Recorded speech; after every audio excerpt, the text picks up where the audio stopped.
South Africa's new Border Management Authority has deployed its first cohort of 200 guards to patrol vulnerable border posts.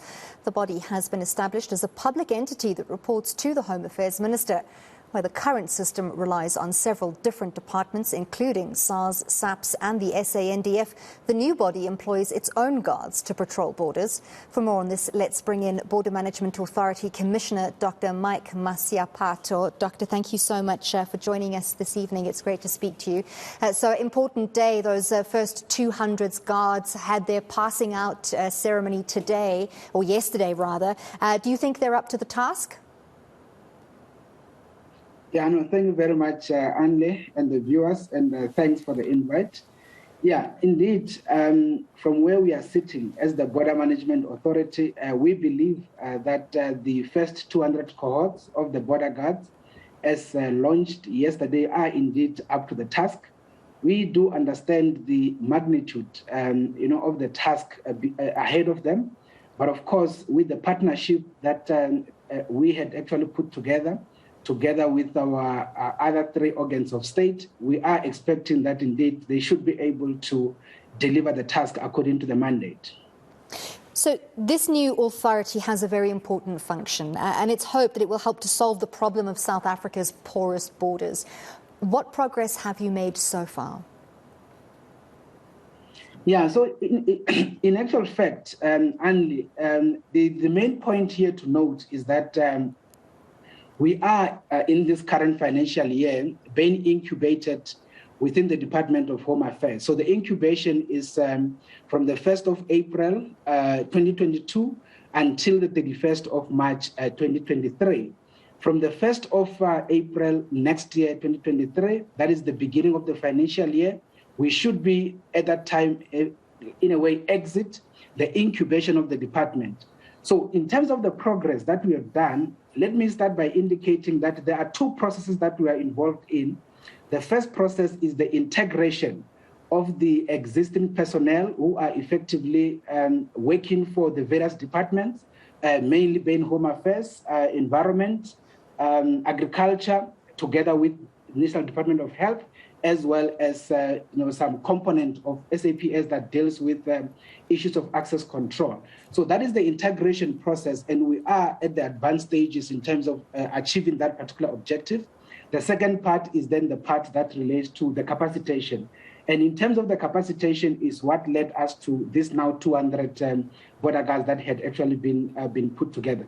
And therefore, I would say we are on par and we are ready to be launched as a Schedule 3A public entity by the 1st of April next year.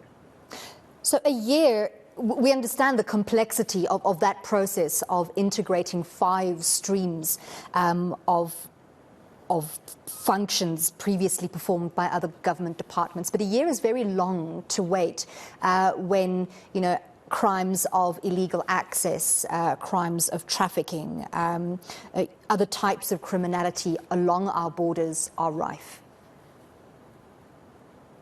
Yeah, so it is indeed on that particular reason, only as we are indicating.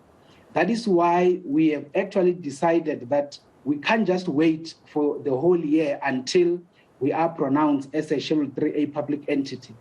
We have then decided that as we are awaiting the whole process of integration, we will then do the capacitation. And with the capacitation, we should be able to deploy. And that is why we were actually able to launch yesterday with the view that we have actually started deploying in earnest. So indeed, we understand that principle you're indicating. We couldn't wait. And that is why we have actually started deploying. And this particular contingent will be going to those 5 vulnerable segments to be able to deal with those issues that you have just referred to, Anne. Now, we know better than any country in the world in South Africa that corruption is the enemy of progress. And your streamlined authority will mean that those in your charge, in your department, will wield significant power. How are you going to ensure that you keep corruption at bay?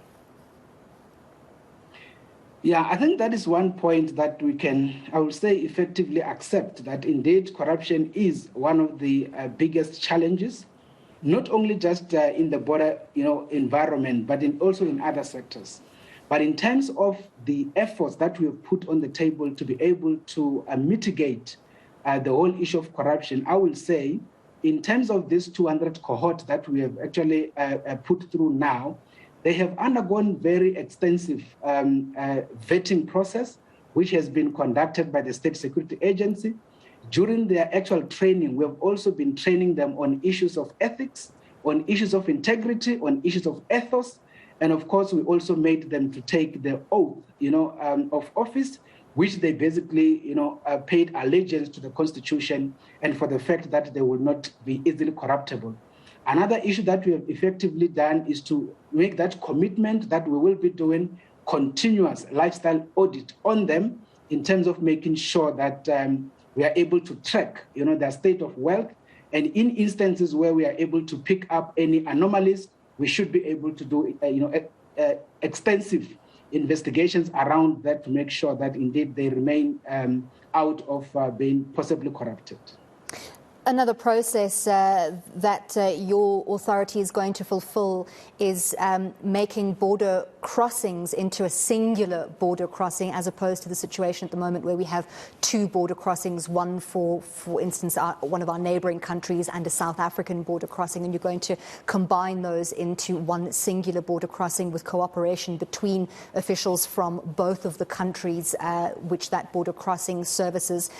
When is that going to take place, and how do you aim to speed up the efficiency? Because we know that one of the biggest problems, especially in terms of cross-border trade, is how long it takes for those border crossings to take place.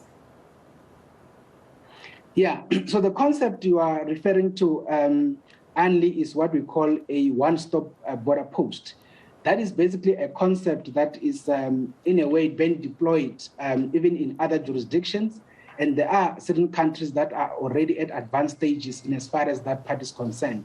So in terms of South Africa, we have identified 6 top commercial ports that are going to be the first that we are going to be able to deploy that principle of a one-stop border post. It is mainly Beitbridge, Lubombo, it is Oshhoek to Botswana, it is Maseru Bridge, Fixback, as well as, Oshhoek to Swaziland, as well as Kofontein to Botswana.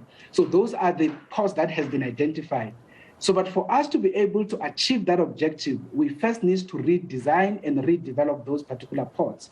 As we speak, that process is actually underway to be able to get a partner within the context of public-private partnership that should be able to assist us to redevelop those ports. But then over and above that, what we have already done now, Cabinet had already approved what we call the one-stop border post policy. And in the current financial year, up to sometimes next year, we should be starting to engage on the finalization of the legislation on the one-stop border post.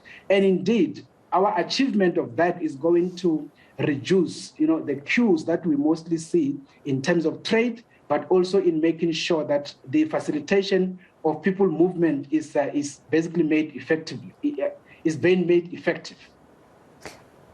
I know we've run out of time, but it would be remiss of me not to speak to you and to not ask you what you're doing to clamp down seriously on illegal immigrants. Yeah, you see, the issue around illegal immigrants, part of the, I will say, the deployment of the border guards is to be able to deal with that scourge. And we are fairly aware of the segments along the borderline where that is highly the problem. And that is why, even in terms of the deployment of these 200 cohorts, we are targeting, I would say, the deployment in those particular spots, as it were. And in that instance, we are effectively going to be doing the static deployment, or the border guards are going to be stationed permanently in those vulnerable areas where people have actually exploiting the borderline and be able to cross the country illegally in subverting our immigration laws. So in terms of the deployment, it is for that purpose and also to deal with other aspects of counterfeit and the like. But indeed, the issue of illegal immigration is one of the top issues that we are going to be dealing with. You will note that in the country, there is immigration inspectorate, which will then be able to identify people that might be in the country illegally, be able to process them out through deportation. And therefore, the deployment of the border guards is going to be making sure that people will no longer be easily able to walk back into the country illegally. Excellent. Thank you so much. Great to speak to you. That was Border Management Authority Commissioner Dr. Mike Masia.